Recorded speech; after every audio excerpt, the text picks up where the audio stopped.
everyone, and welcome to this week's episode of DEI After 5. We're going to do another replay. This one was from a couple of seasons ago where I spoke to David Daniels about psychosocial hazards in the workplace. So if you know me, if you followed me for any time, I'm always talking about psychological safety. And so psychosocial hazards really tie well into psychological safety and what we're going to be talking about the next couple of weeks on the show. So sit down, tune in, and take a listen to this episode. I hope that you walk away with a couple good nuggets.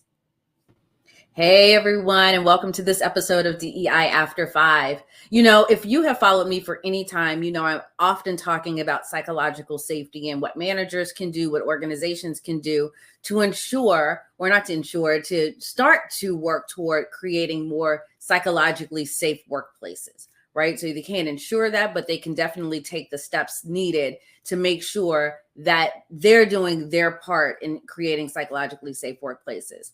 But, you know, as I've been doing more research and listening to other people, there have been some conversations around psychological safety that I know just aren't happening. And so my next guest is someone who has been talking about psychosocial hazards in the workplace, right? In order to understand the safety aspect of it, you have to also understand the hazards. And so I want you to welcome my guest today is David Daniels. So David, welcome to this show. Glad to be here, Sacha. Thanks for inviting me.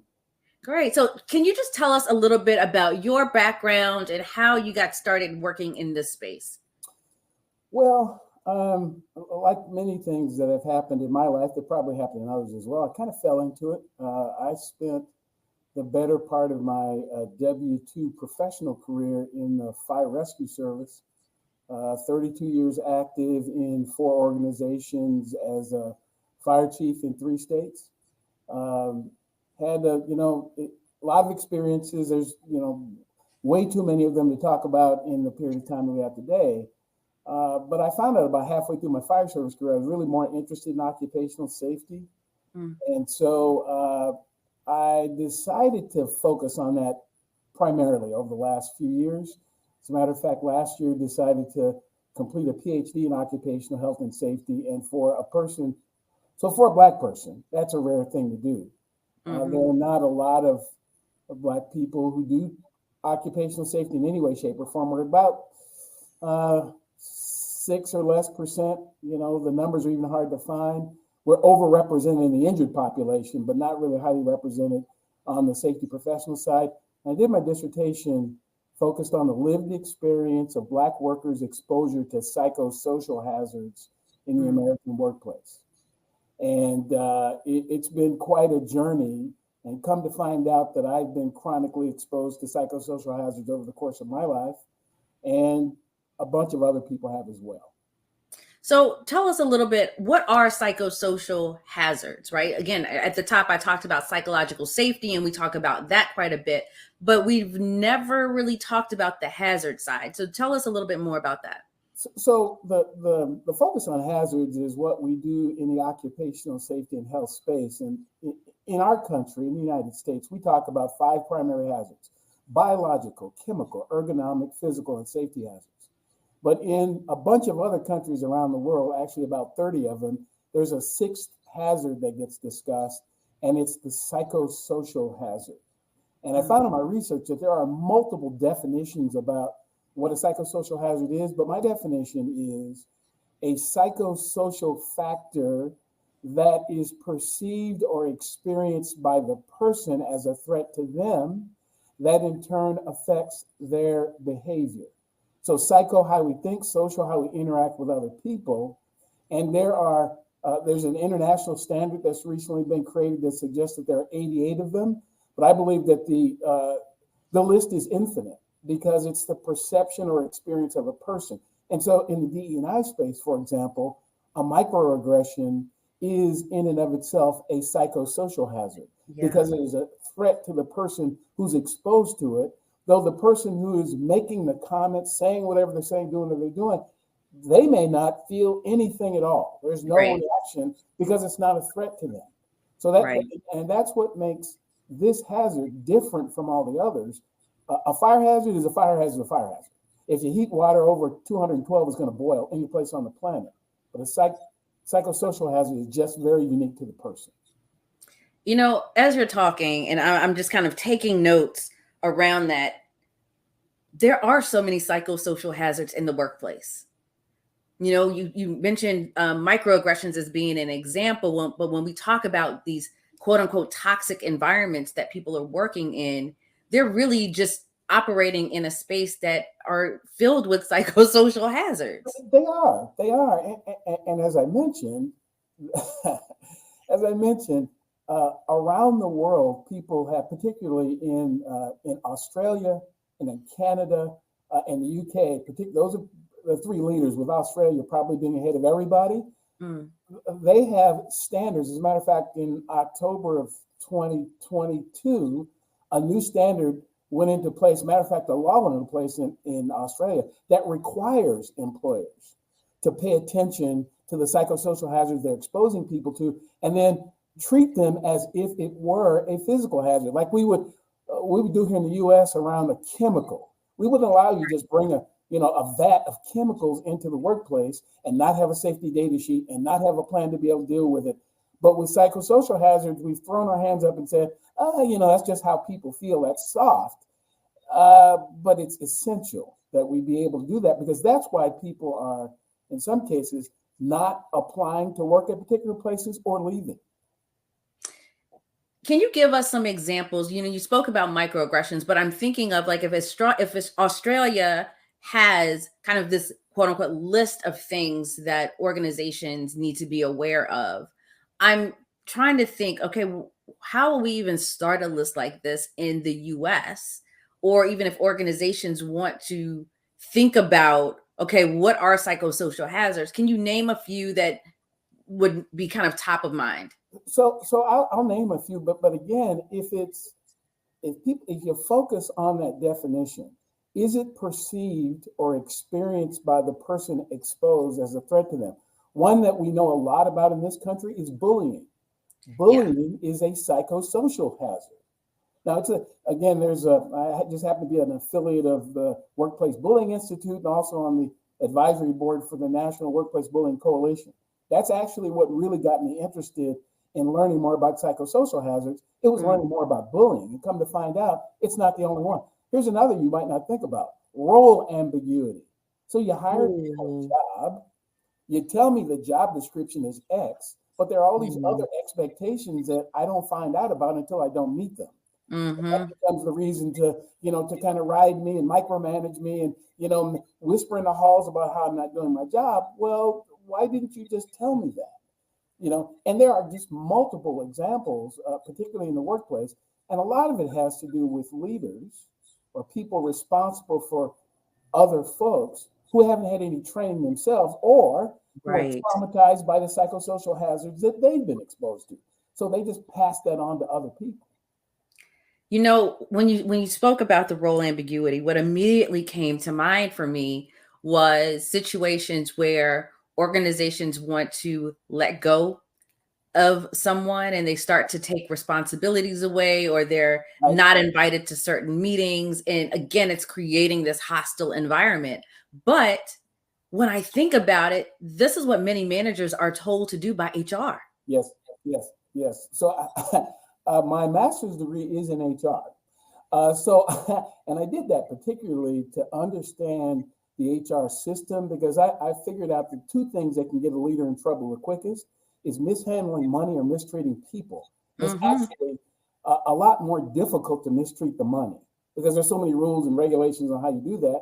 And we can mistreat or mishandle or misuse people almost accidentally, because how many people do you know that are in leadership roles that actually got any training on how to interact with people? They generally got promoted or hired because of their technical skill. They can count. They're an attorney. They're whatever. But they don't have any real skill in interacting with other people other than what they've experienced. Right. Yeah. And I say that all the time. We are not teaching people managers how to be people managers. Right. And even something, there is a difference between managing processes and leading people. They're not the same thing. And people, they get it mixed up. Again, I have to manage the process of, there's a safety management system, but leading people is different. And I often say that if you say you're a leader and there's no one following you, you're simply out for a walk. Oh, I love that. So I love that. So the question is anyone following you? Whatever you're doing, if you can't get people to follow, then you're not really a leader. You may be a manager, you may be managing the process. And again, I don't say that to be negative or pejorative relative to the leader, him or herself. It's a system problem. It's a system problem. W. Edwards Deming said that if you look at a system and it's not producing what you expect, 95% of the issue is with the system. But what we so often do is we blame the person, and even with the leaders, oh, they're a bad leader. Well, the system, somebody hired them. Right. Somebody didn't give them the training. Somebody didn't give them the rules of the road. So we need systems work. We're not going to solve, and even on this topic of diversity, equity, and inclusion, it sounds cute. It sounds, like we should do it, but it's hard work and it requires systems to cause it to work, not simply slogans. Yeah, absolutely. And one of the things that I've been doing a lot with organizations has been looking at kind of all aspects of that organization, and systems is a part of that. Do we have the right systems in place? Not just the technological systems, but do we have some of the operational systems that we need, not only to just function, but to create inclusion, right? Are we leaving people out? Are we thinking about people as a part of these systems? Because they're not cogs in a wheel. They are humans. They're humans. Yeah, that's right. That's right. Feelings and emotions and expectations and all of those things.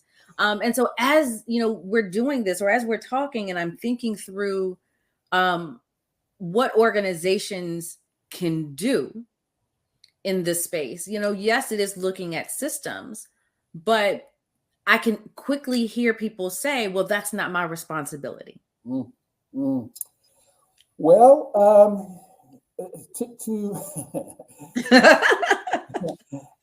to mitigate psychosocial hazards in an organization requires 4 functions. Okay. I'm not saying these have to be 4 separate people, but these 4 functions have to be addressed.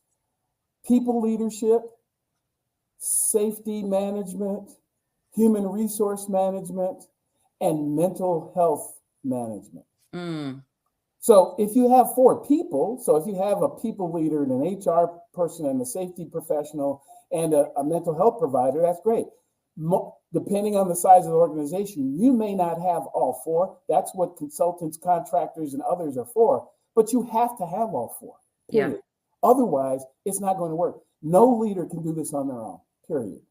No safety professional can do this on.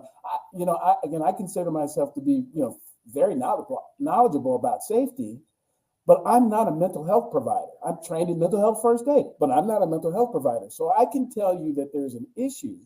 I may not be able to help you to solve it, but much of the challenge is around, for hazards, it's around hazard identification. You're not going to mitigate a hazard you don't even recognize is there.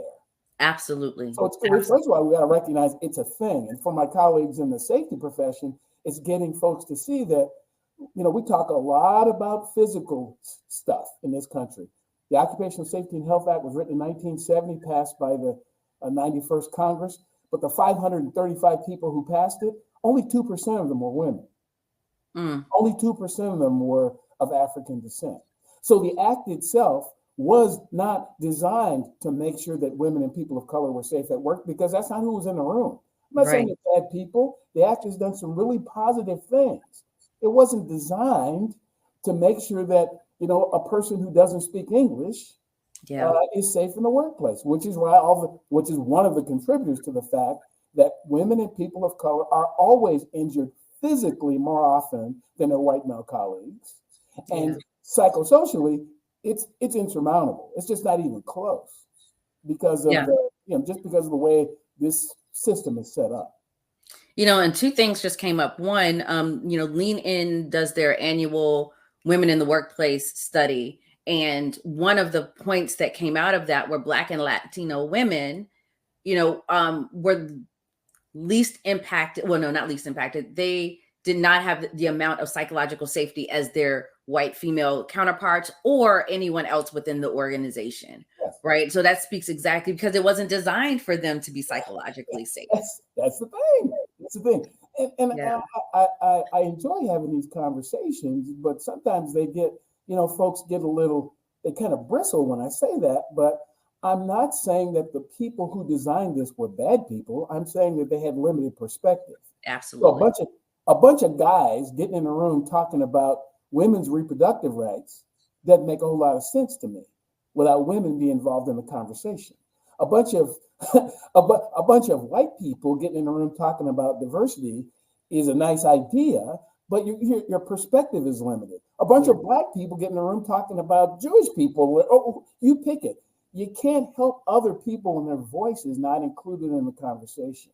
Yeah. No matter how much I consider myself not only, I'm not an ally of women, I'm an accomplice. So I'll get in there because I was raised by a single mom, never met my dad. So I'll get in there, but I also can't take it over because I'm a man. I don't know what it's like to be a woman, but but the same thing. So if I want to help other people, if we want to be diverse, do things with other people, not for other people. You don't do diversity to me or for me. You should do it with me. Absolutely. Honestly, I don't need people's charity. I need people to work with me to achieve my goals. The thing, and I believe every human being on this planet should have the dignity to be involved in whatever thing you say you're trying to do to help them. Yeah, I know in the disability community, there's this phrase of, nothing for us without us, right? Don't design anything for us if you don't have us at the table. And I think that's exactly, what you're saying. The other piece of, what I'm hearing too is, part of my work and a lot of what my consulting work is around is measuring psychological safety for teams. And it's one thing to go in and say, this is the score for your team. But what I like to do too is say, okay, let's break this down by demographics. Because if your team has one score, but then I see that, people of color have a different score or women have a different score. Now we have something to work with where we're like, okay, people are not having the same experience here. And we can dive into what are some of the ways that we can change or shift this. So I'm loving what you're saying because, yes, psychological safety is important, but if you are doing it in a way where it's still focusing on the majority and those that are on the margins are still marginalized, then what are you really doing? So this is one of the things that I do in my consulting practice is going from a safety perspective. There's an instrument I created called the Psychosocial Hazard Inventory. It's a little long for some people, and it's very, it's very simple. It's a Likert scale. Basically, is it there or not?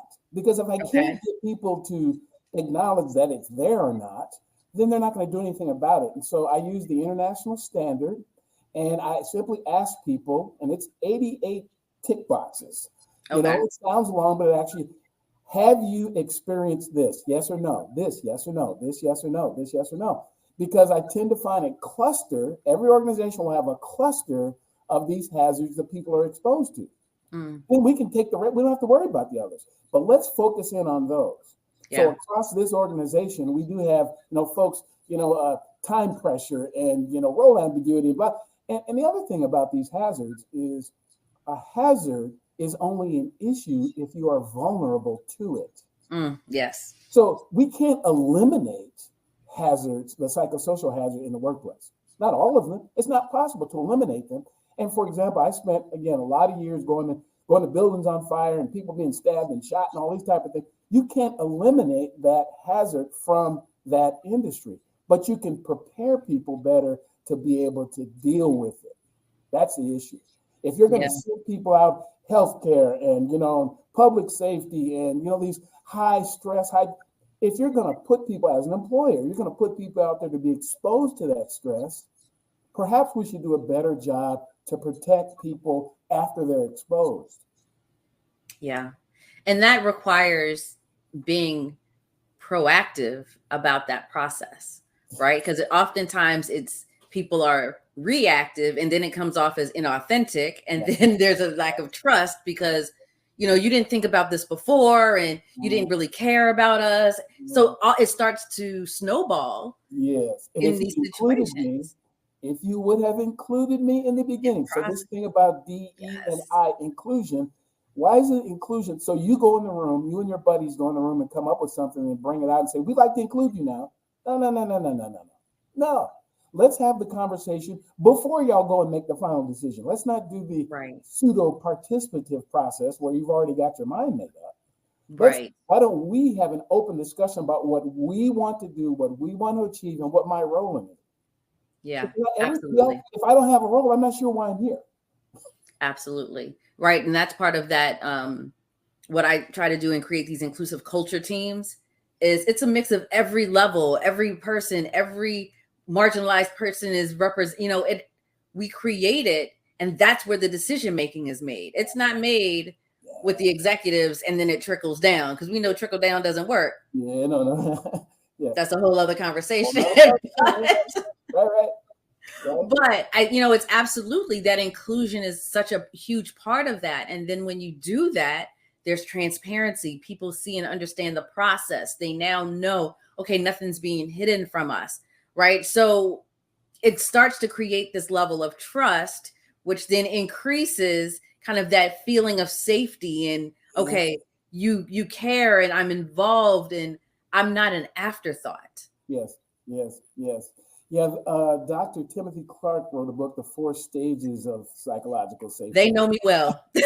Leader factor. So again, you may have a level of, or one of the stages of psychological safety. You may have people included, but if they can't challenge what's going on, then they've not reached the ultimate level. And again, it is these hazards that you didn't recognize were there that are causing me to shut down. So what, we had a lot of conversation when I was active in fire service about, well, how come we can't get, more women? Well, you can't get more women because the system wasn't designed for women. So redesign the system. Why do you carry around all that heavy equipment? Because we always have. Well, it hurts the men. So why don't we just redesign it for everybody? And when I hear people talk about, the fact that we can't find workers and we can't find people to participate, you don't want them there enough. Right. You don't. You created a system for the people who are there.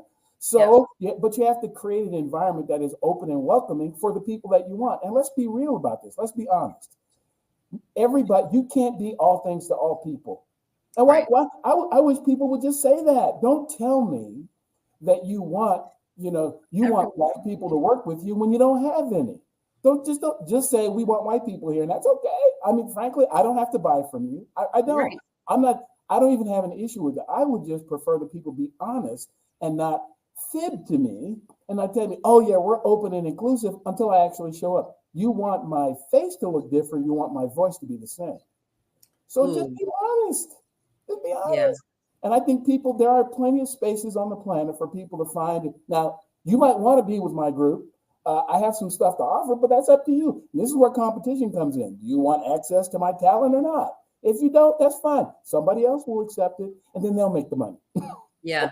And, one of the things that I've often said to folks is, and I heard this from another leader, when someone is preparing to do an organ transplant, you have to prepare the body for this new organ. Right? You can't just stick another organ in there and think that it's going to work. You have to prepare the body. So the same is for if you're asking for underrepresented talent to come into your organization, you have to prepare the organization for that, right? Yes. So that you're not just bringing them in. It's not just the recruiting, right? But what are you doing to ensure that they're successful, that there's not a rejection of that organ?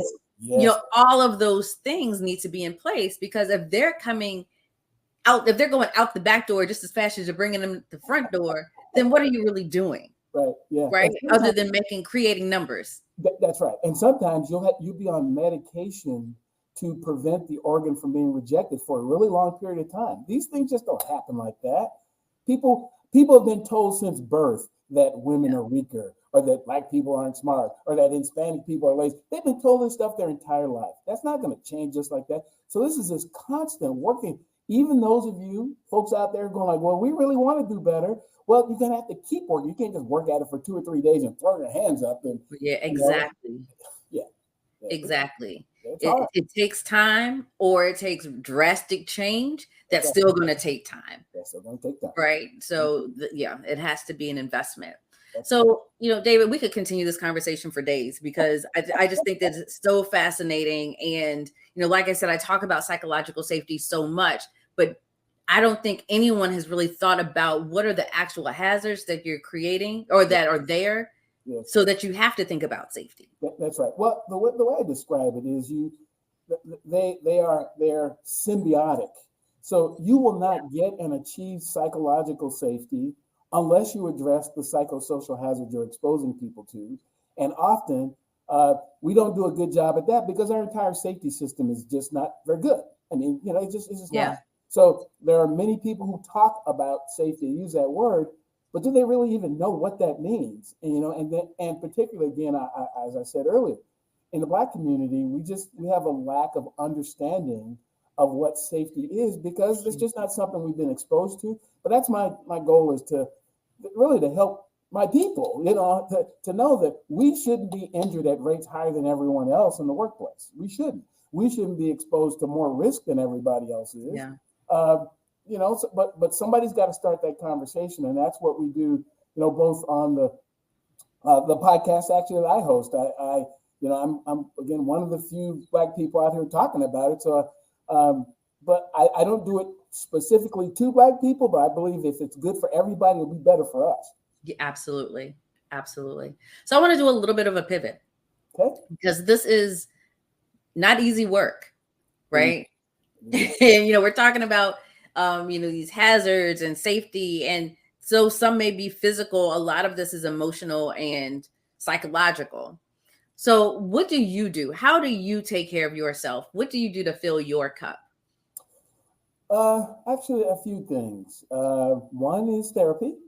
Amen. One is therapy, and particularly over the last, pretty consistent over the last 3 years or so. Just decided that rather than kind of hopping in, I have a regular schedule of seeing a therapist. I'm involved in things that I enjoy doing.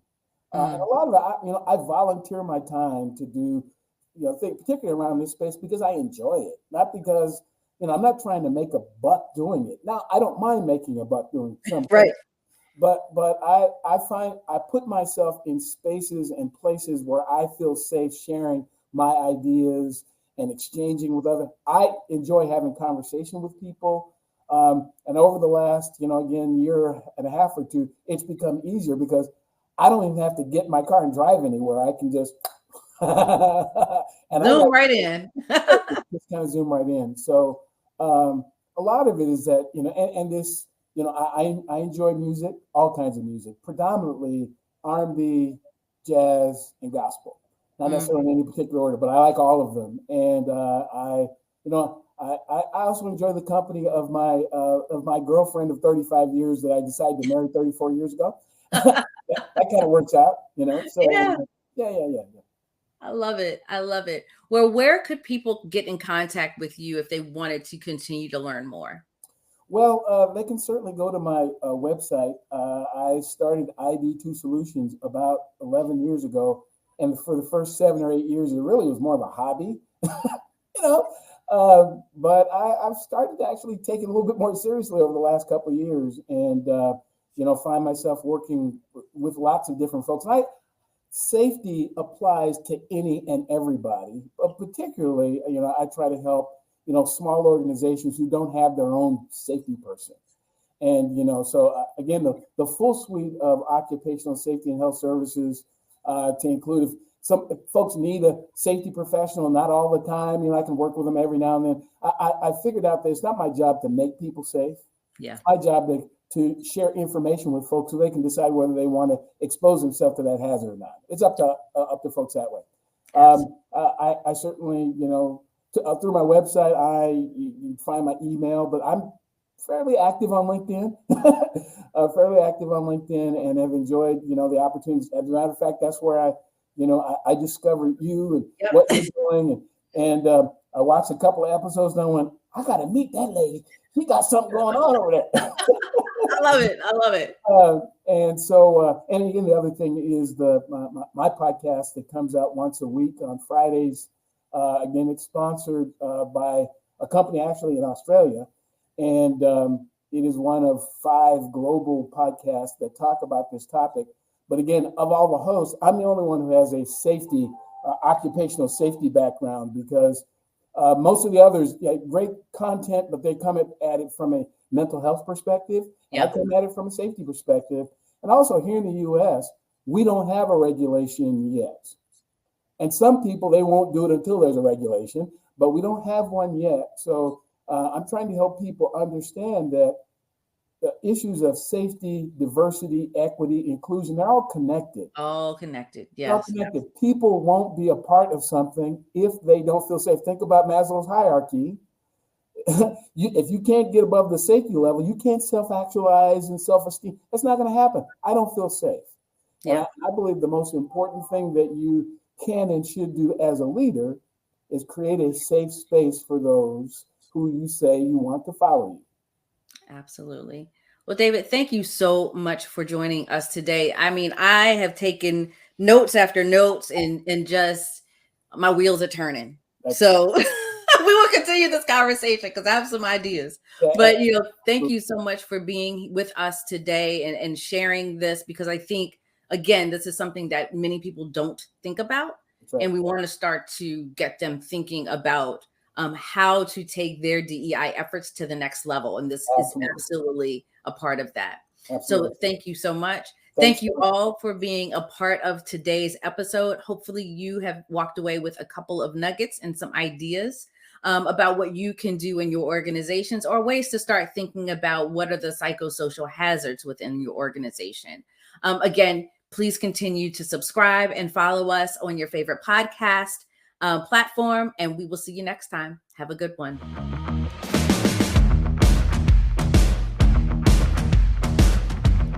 DEI After 5 is produced by the Leon Thomas Group. For more information, go to theleonthomasgroup.com.